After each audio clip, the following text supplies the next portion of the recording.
You see, better decision-making comes from the better thinking habits, and better thinking habits comes from practical experience, learning both what to do and what not to do. Becoming a more effective thinker on paper is a sure way of becoming a more effective person in practice. As you continue to grow and develop, you will soon discover that last year's systems won't likely meet this year's needs. You see, one of the keys to success is flexibility. We must always be on the search for more effective methods to facilitate and accommodate new ideas. But let's face it, in the beginning, the only thing that matters is that you develop the journal habit.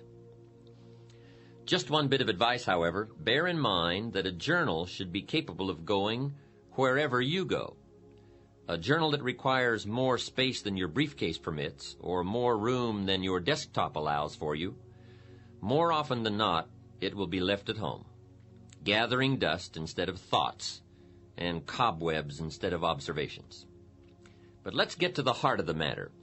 Buying a journal is the easy part. The real challenge lies in filling it up. And that's what we want to deal with now. What should go into a journal if it is to have meaning and value in your life? Perhaps the best way to answer this question is to consider the purposes and functions of a journal. Once the matter of why we should write is clear, then the what we should write will become immediately apparent. One of the unique characteristics of a journal is that it offers you an effective way to figure it all out. To figure out life, to figure out people, to figure out business dilemmas, and most important of all, to figure out yourself. There is something magical about writing down a problem. It is almost as though in the very act of writing what is wrong, you start to discover ways of making it right. Perhaps the source of this magic lies in the objective perspective that writing affords you. Even though you are describing your problem, your challenge, your life, your uncertainty, and your indecision, the fact that you are writing about it, as opposed to mentally pondering it, creates a space between you and the problem. It is within this space that solutions have room to grow. You see, writing about events and circumstances that occur helps you to clarify exactly what is happening. When we describe life to ourselves only in our minds, our imaginations tend to feed false or distorted information about how things are, positive or negative. When we describe a situation in writing, however, we become more factual, more accurate, and certainly more realistic. Then, as we reread what we have written, we create a new picture in our minds to replace the distorted picture we have been working with. And once we finally see things as they are, rather than as we think they are, we can then see our way clear to make them better. Write about a current dilemma you are facing. Perhaps it is a personal problem, a business matter, a family issue, or a financial problem. Whatever it is, take the time to capture it on paper the way it really is. But remember, writing out the problem is only the first step to creative problem solving and effective decision making. The next step is to carefully analyze what you have written. Here are some of the key things to look for. First, exaggerations or distortions of the truth. Are you really telling it like it is? Take another look. Perhaps your concern is making it seem worse than it is, or your enthusiasm is making it seem better than it is. Second, a tendency to blame circumstances or someone else for your problem instead of seeing yourself as the cause. You see, most of our difficulties are the result of either failing to do what we could have done or in doing in haste what we should never have done. Third, a tendency to expect circumstances, or still worse, other people to change in order for your problem to be solved. Let me remind you one more time that things get better when you get better. Passive hope never has and never will improve human circumstances. And finally, look closely for weak points in the obstacle, where you might attack to bring that obstacle to its knees. It usually doesn't take much more than a few minor adjustments in either our attitude or our action plan to solve a major problem. Essentially, you must learn to view your problems like a scientist who puts tiny organisms on a slide. Examine your circumstances through the lens of the microscope of truth to see their real nature, their real perimeters, and their real composition. And two, as you examine your problem, do as any scientist would do, record your observations. You see, as you continue to refine your statement of the problem, of the way it really is, you will begin to move closer to the solution. And speaking of solutions, be sure to record the ultimate conclusion to your dilemma. If it worked well, then it is worth remembering. And if it didn't work well, as you had hoped it would, then it is even more essential to record the outcome, lest you should find yourself repeating mistakes instead of learning from them. Mistakes in judgment are nothing to be ashamed of. Surely most of our personal growth comes as a result of our errors. But what is truly unforgivable is to make the same mistake twice. Every mistake has its own price tag, but the most costly error anyone can make is an error unlearned and often repeated. If something didn't work, it may be too late to undo the mistake, but it's never too late to make adjustments and revisions in your thinking. As step one for getting used to using your journal, then, I would suggest writing down problems that you encounter and recording all the steps you can take or did take to solve them, as well as their eventual outcomes. This leads us into a second function of your journal, which is the capturing of good ideas. How many times as we go through the day do we come across a good idea, a unique quote, an interesting piece of information, or even a significant personal discovery? And each time we do, we mentally say to ourselves, I must remember that. Now, I'm willing to admit here that the human mind is a remarkable thing, but I also know from experience that the human memory leaves a lot to be desired. I think Emerson captured it best when he made this statement.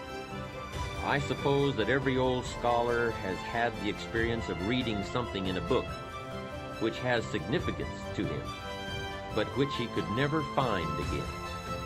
Sure he is that he read it there, but no one else ever read it, nor can he find it again, though he buy the book and ransack every page.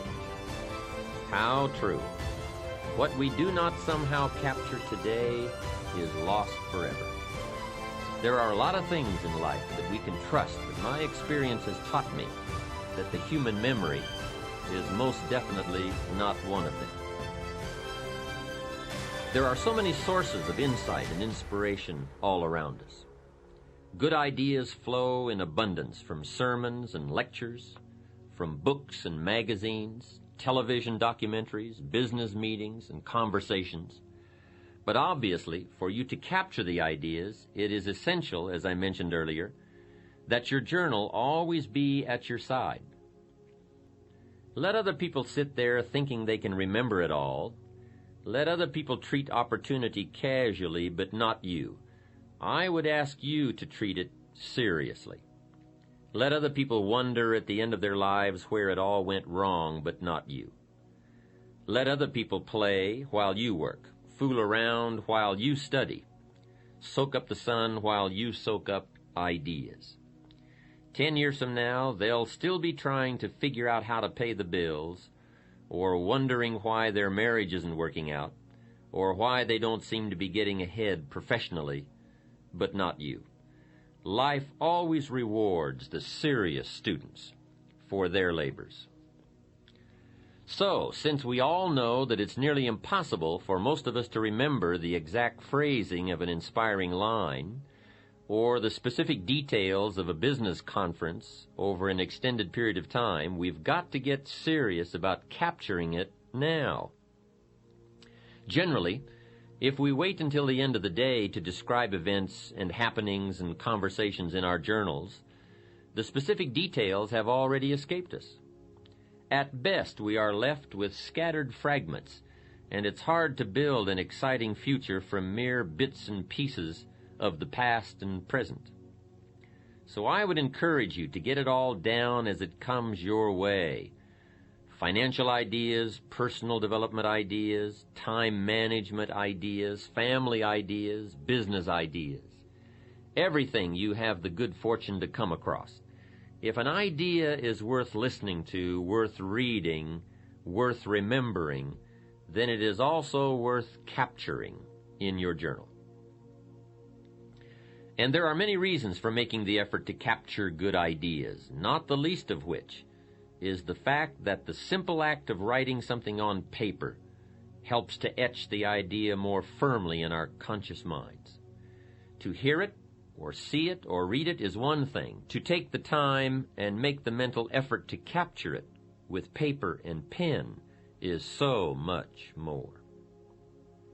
Second, every idea has its time and place. As Victor Hugo once wrote, there is one thing stronger than all the armies in the world, and that is an idea whose time has come. Perhaps the ideas you capture today will not have any specific meaning or purpose in your life at this moment. But ultimately, at some future point in time when you march into battle, the armory of ideas you have carefully and conscientiously assembled over the years will serve you well. Here's another interesting phenomenon about ideas. As we collect a variety of thoughts on any given theme or subject, there is a tendency for these individual ideas to come together and form themselves into a whole new idea. The successful human being is one who has learned to diversify his interests and gather knowledge from a variety of sources. Gather enough good ideas in one area of life, and you will form a solid block. Gather enough solid blocks together, and you can construct a whole new life. Remember, failure more often than not is attributable to lack of information about how to succeed. Next, by taking the time to capture and assemble information in our journals, we now have the added benefit of being able to review these ideas whenever we wish. You don't have to run back to the library to reread the book you borrowed last year, or call a friend on the phone and try to reconstruct the conversation you had last month. If you've captured the essence of the conversation or the highlights of the book in your journal, it will always be there for you to refer to. And here is the key point.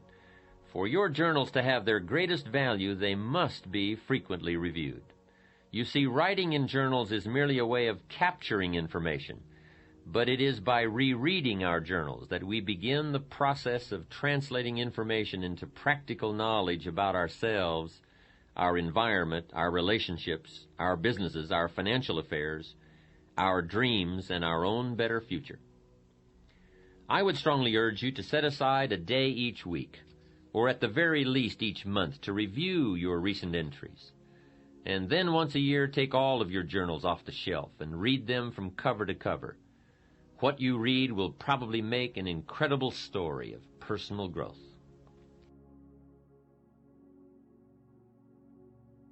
As you begin to develop the habit of writing down your problems, recording your observations, emotions, and reactions to life's events, you will undoubtedly find yourself both posing and responding to a whole new set of questions about your past, present, and future. Why did I say that? Why does he always make me feel that way? If I follow this course, where will I be 5 years from now? As you begin to both ask and answer yourself on paper, you will be amazed at the incredible leaps in personal understanding and self-awareness you will experience. And remember, any positive change which occurs within you will ultimately manifest itself in a positive result outside of you, in your social or professional world, your attitude, your bank account, your habits, and even your appearance. Writing in your journal is one of the best ways I know of to develop more effective communication skills. As you become better at describing life to yourself, you will find that you become better at describing yourself to life. Put into more practical terms, as you become better at saying what you really want and how you really feel to yourself, you will be able to better express yourself and your feelings to others, and in return, better able to understand what others are really feeling and really saying to you. You see, communicating with people our own age, or who have similar educational backgrounds, incomes, professions, or beliefs, is a relatively easy process. But what about the two people who are, to all outward appearances, radically different? A teenager and a 40-year-old father, a high school dropout and a college professor, a successful lawyer and an unemployed auto worker. Now the real challenges of communication begin to manifest themselves. But they are challenges that using a journal can help us overcome. You see, regardless of the differences in our outer worlds, inside human beings are all basically alike. We've all known sorrow, maybe not from the same event, but we've all experienced the emotion. We've all known the joy of achievement, perhaps in different circumstances, but certainly the same feeling. Regardless of our outward differences, those basic human needs and emotions will always provide a common ground or build a bridge for effective human communications. You see, by the time we have reached adulthood, most of us have experienced almost every aspect of the human drama in one form or another. The problem is that most of the experiences have gone right on by us. We have never taken the time to capture them, to ponder them, to analyze how we felt at that time, how we responded to others while we were in those circumstances, or what our priorities and needs were during that period in our lives. Suppose, however, that you took the time to capture the events and happenings of your life on purpose with paper and pen, so that you always had a wealth of experiences from which to draw. Imagine now what an incredible impact this awareness could have on your life. How it could help to bridge the gap between you and your children, your clients, your associates, your neighbors. You see, if you will but take the time to capture how it is for you at any given point in your life, then you will always be in a position to relate to how it might be for someone else at this moment in their life. Use your journal then as a textbook for life. Use it to capture the full range of human emotions that you continuously gather from your experiences. I promise you that if you will take just a little time to capture your experiences, the end result will more than repay you for the time you invest. Now here's another question frequently posed about using a journal. The question is, how often should I be writing? The answer to that is simple: as often as you wish and as often as you need. There are two extremes to avoid: never writing in your journal and constantly writing in your journal.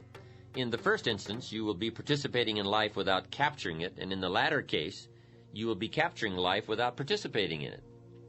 Life should be a delicate blend of both observation and action. It is often said that reality is the best beginning, and perhaps it might also be the best beginning for your journal. One of the first entries you will want to consider making is a complete account of how it is for you right at this moment in your life. What's got you turned on? What's got you turned off? How is it going at home, at work? Are you happy, frustrated, excited, perplexed, worried, doubtful, or any or all of the above? You may want to write a brief description of how it's going in each area of your life, and honestly tell it like it is. Perhaps in your writings you will uncover a particular void in your life that needs to be filled, or a major obstacle that must be tackled if things are to work out for you as you want them to. Use your journal to then chart out a course of action to eliminate whatever is standing between you and your better future. Examine your progress. Outline the steps you've taken or could still take. By the time you've dealt with these issues, your journal will have already become invaluable.